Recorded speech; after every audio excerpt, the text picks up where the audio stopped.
Hello and welcome to Geometry with Mr. Clausen. Today we are going to start BPP 7, which is going to be on elevation sorting. So what we're going to be doing as a part of this activity is implementing a lot of practice measuring the square footage of various homes that have a little bit more complex floor plans, and then practice matching those floor plans to their specific elevations. And so some of this complexity that I'm talking about in terms of some of the floor plans that we're going to look at are situations where there may be trapezoids or triangles in different shapes that are a little bit more complicated to look at. And so we'll look at that, we'll split those apart and go and tackle some of those examples so that you can get some practice with those.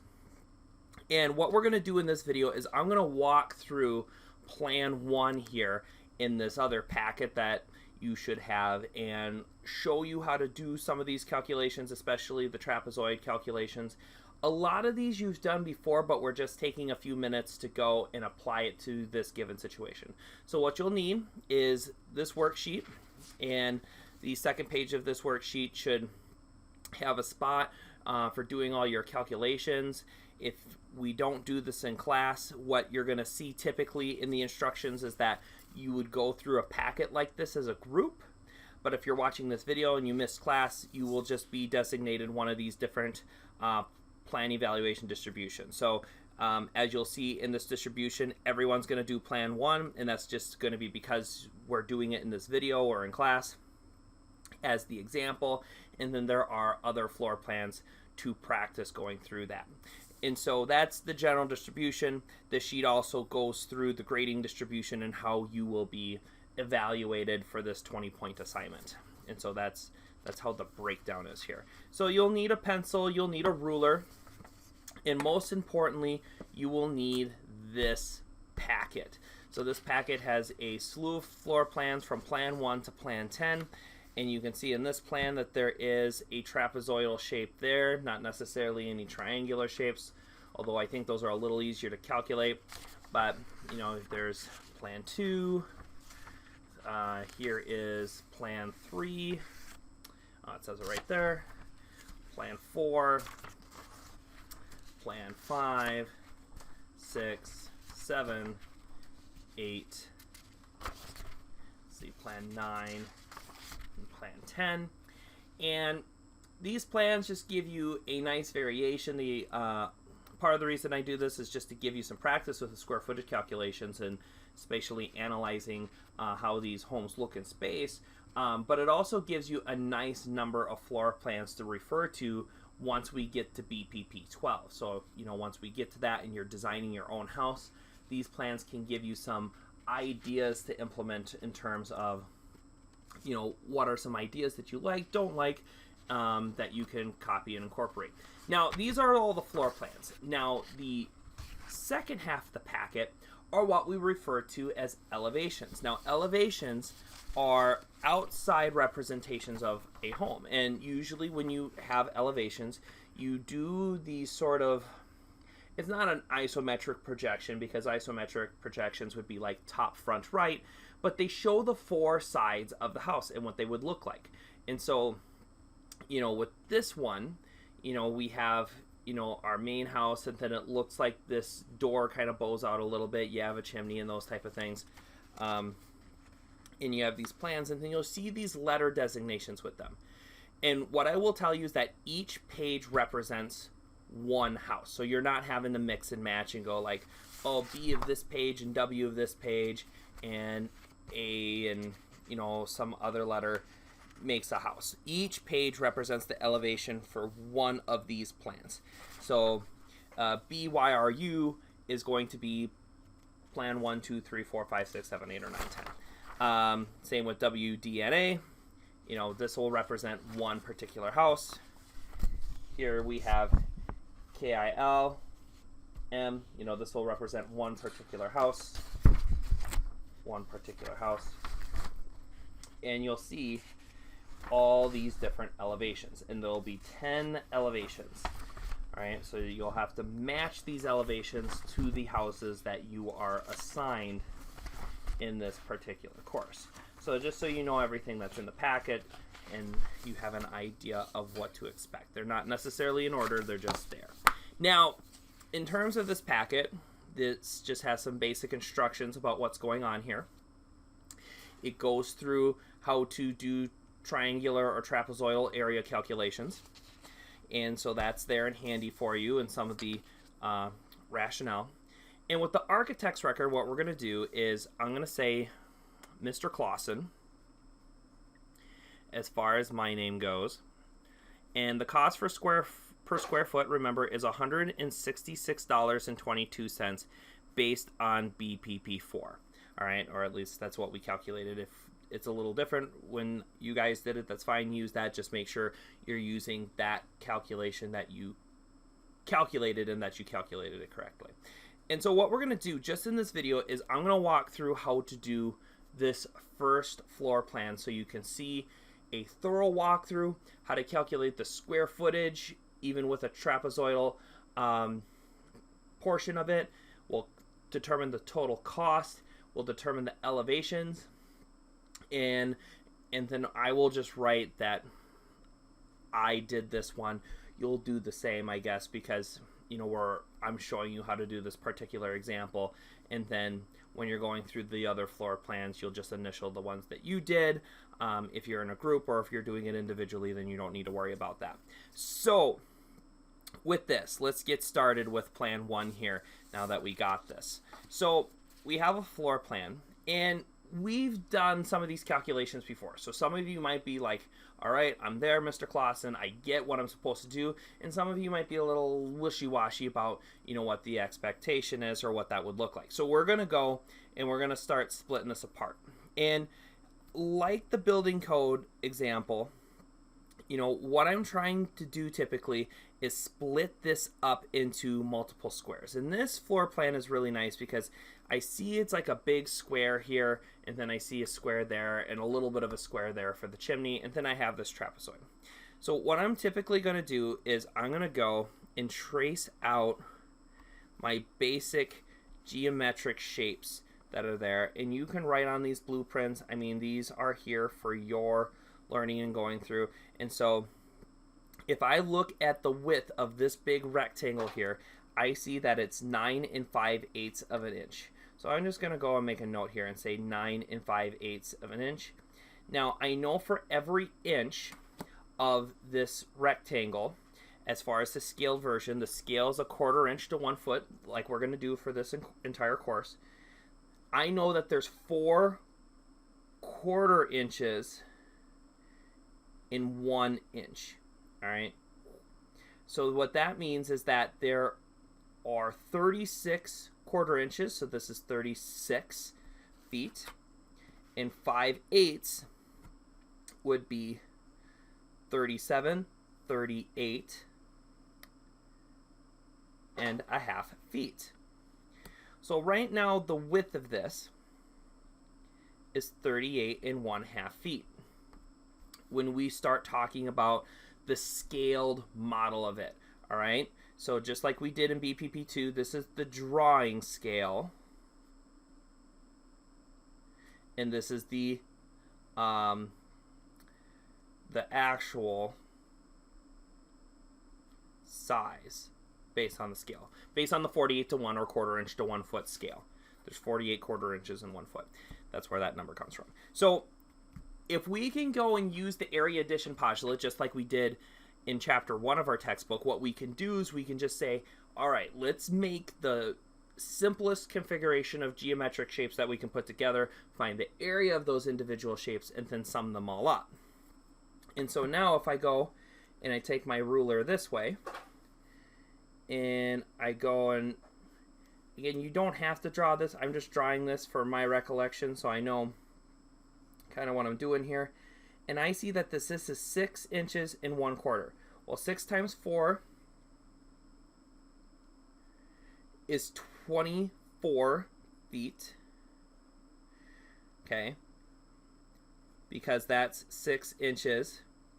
And there is 4 1/4 inches in every inch. All right. And so that's going to give me the 24 feet. Plus an additional 1/4 inch, which is 1 foot. So this is going to be equivalent to 25 feet. So, and if you think about it a little bit differently, that's fine. I'm just going, hey, what's the number of whole inches? 6. 6 times 4 is 24, plus an additional quarter inch, so it's 25 feet. Now, what I can do here is I can take my ruler, and all right, I'm just going to double check and make sure that's a straight line. You know, let's just go and draw that out just so it's there. This is like a porch here, so we're not going to count that. All right, and just double checking, this is still 6 1/4 inches, so that's still the 25 feet. So this whole rectangle here, that's part of this given blueprint, this is 38.5 feet by 25 feet. So if we want to know the area of this whole thing, it's as simple as going 38.5 times 25 feet. And this is just length times width equals area. And so now all we need to do is take our handy dandy calculator that we have. So, you know, we can just use a simple calculator like this and go 38.5 and multiply that by 25. And this is going to equal 962.5 feet square. Oh, sorry. Can't see that. And that's your area of just this big rectangle. And that's the majority of the floor plan here. And so once we have that given value, now we have to start doing all these little areas. So we have a little rectangle here that we have to take into consideration, and we have a trapezoid here that we have to take into consideration. And so we're going to do the other rectangle here, and then we'll get to the trapezoid. So I am including the walls when I do these calculations, so please make sure to do that. What I'm going to see here is that this is 3 1/16 of an inch. All right, so you have 3 1/16 of an inch. Now remember, 3 inches, 3 times 4 is 12.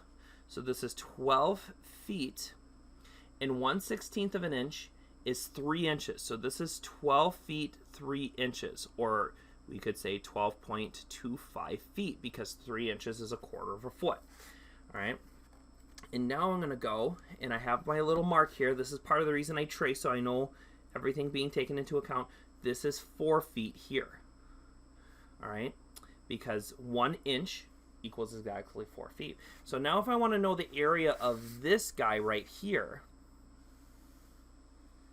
let's do another 12.25 feet times 4 feet. And this will equal 49 feet square. And so now if we want to know total area, remember the area addition postulate allows us to just add this with this, and we'll have our calculation. Now the very last calculation is this one down here. And if we go back to the worksheet here, maybe I can just set this off to the side here so that we can see this. What we can do is we can identify the midpoint sort of this trapezoid by taking the base of the top half of the trapezoid with the bottom half of the trapezoid. We take that average. That's what gives us the midline here. And then if we take that midline, we can sort of make a trapezoid into a rectangle using this area formula. And how this simply works is that you go, and we're going to look, so we're going to just look at this line here, and we're going to look at the distance of one side of this trapezoid. So that will be, you know, the long side of the trapezoid, let's say.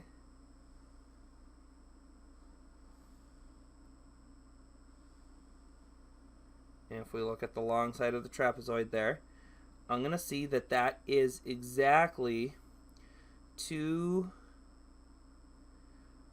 almost 8/16. That's 7/16, or 1/2 an inch. So that's 2 7/16. This line is, so 2 7/16 of an inch. So that is the long base of the trapezoid. And again, this is assuming 2 parallel lines.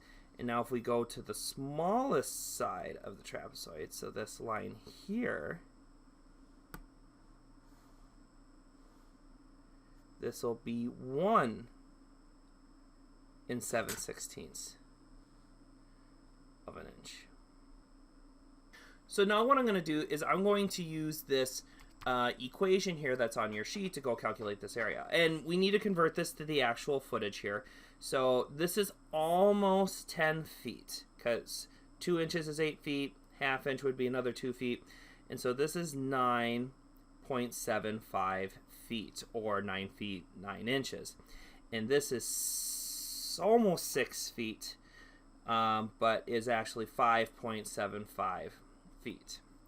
And so if you want to find the area of this trapezoid right here, you can just go 9.75 plus 5.75. Divide all that by 2. And now this height here, this is a half an inch from this parallel blue line to this parallel blue line. So a half inch is equal to 2 feet. And as you can see, that would be the height in this calculation. And actually this turns out really convenient because this can just cancel out with this. And the area of the trapezoid is just simply 15.5 square feet.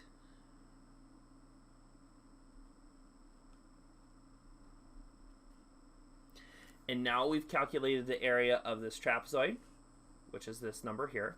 Calculated the area of this large rectangle, which is this area here. And this rectangle, which is this area here. And to determine the square footage of all of these, all we would need to do is add these three values together, and then we will have this blueprint complete. So we have that square footage there. Let's add the 49 feet, and let's add again the 15.5. And so this floor plan has a square footage of 1,027 square feet.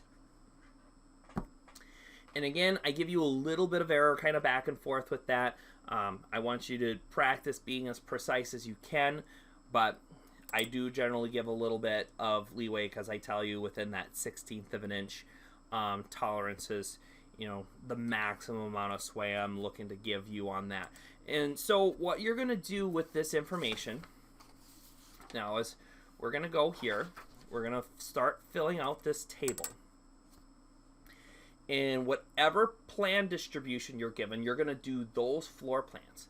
And so we have 1,027 feet square. The total cost is simply going to be this number multiplied by that. So we'll go multiply that by our median cost that we calculated in BPP 4. So this house should have an approximate cost of $170,707.94 theoretically. And now we have to determine the elevations of this house.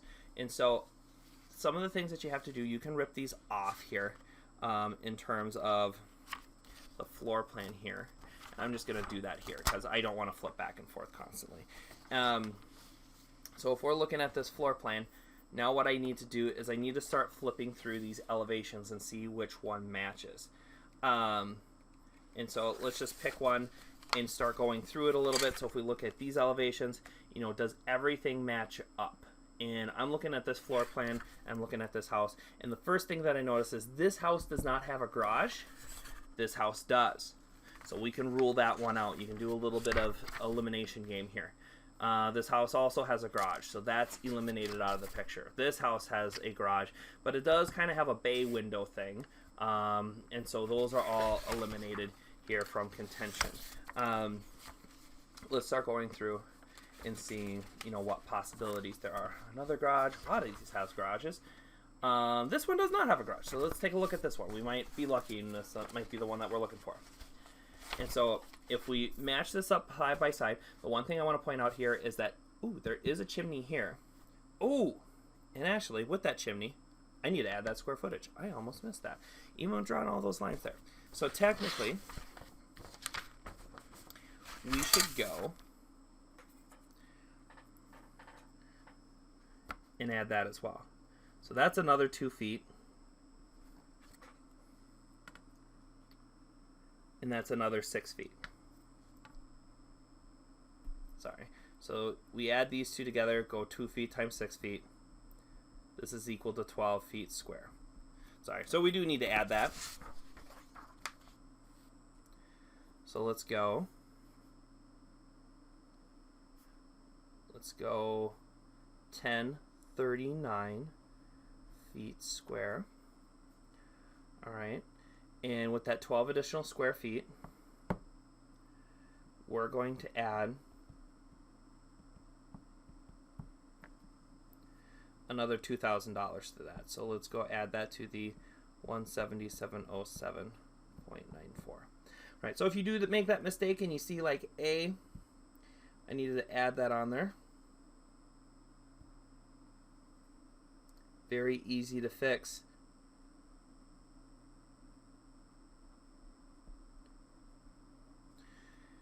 We'll just write those numbers down. If you got whiteout or whiteout tape or something like that, you can add that. But even with that tiny mistake, that probably still would have been within the tolerance I typically instill within that, because usually, you know, you have about 2 to 3% either way. I don't specify specifically what your percentage range is, but I'm looking probably a little closer to 2.5% plus or minus with this given activity, which still gives you 25 feet at least in either direction. So when we're going and we're looking at this, so we have these values now, and now I'm going to look at this floor plan here as far as, or these elevations. And the thing I want to point out is I see a window here, and then I see this bowed out entryway. Well, that looks a lot like that, because I see window, window, window, door, and B looks suspiciously like the front of this given floor plan. I also see the chimney to the right. That also matches up what I'm trying to do here. And then if I look at the side with the chimney, I see the kind of trapezoidal entrance there, and then where the kitchen is. And then if I start looking at the back of the house here, I do have the sliding door, I do have the chimney, the window in the kitchen, and the window in one of the bedrooms. And then if we look at this side of the house, there's no windows. There's no windows except for the little window here as part of our bay. So everything's there. So what that means is that BYRU are the elevations. And so those letters would just go right here and go B, Y, R, and then U in terms of all those calculations and what those would look like.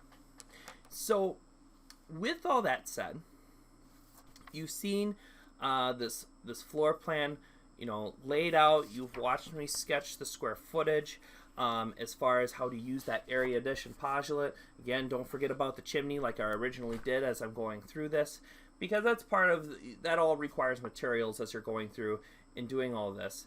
And what I'm going to have you do is, like I said, each of you will be designated a certain, you know, group of numbers and that type of thing as you're going through. I do want to see work on your submission that you do showing your calculation. If you want to confer with your classmates that are assigned the same groups of you, or what you'll notice on the sheet is that different people have different overlap, and that isn't necessarily so that you can, you know, take their numbers, but one of the things that I want you to do is, you know, go through this and look at that overlap if you want to participate with your peers and go, hey, what are these numbers? But with that expectation, I want to see calculations on your sheet. So if you just go fill out this sheet, don't have this filled out, but you have no work on this, you're looking at 50% at a maximum for the points. I want to see work on this, you know, see you drawing all those boxes and doing all those calculations so that we can have some communication on that, and you know, and that we can go and figure out some of those square footage calculations. So I do encourage that, but still do your own work. And the main idea with that is that if you get the same number as a peer, you should feel pretty good about those numbers. If you have a different number than a peer, then you should sit down and figure out what happened. You know, if there is a conflict there of what occurs. So with that said, I hope this video gave you a brief understanding of how to do square footage calculations and how to analyze elevations of homes. And with that said, let's do some math.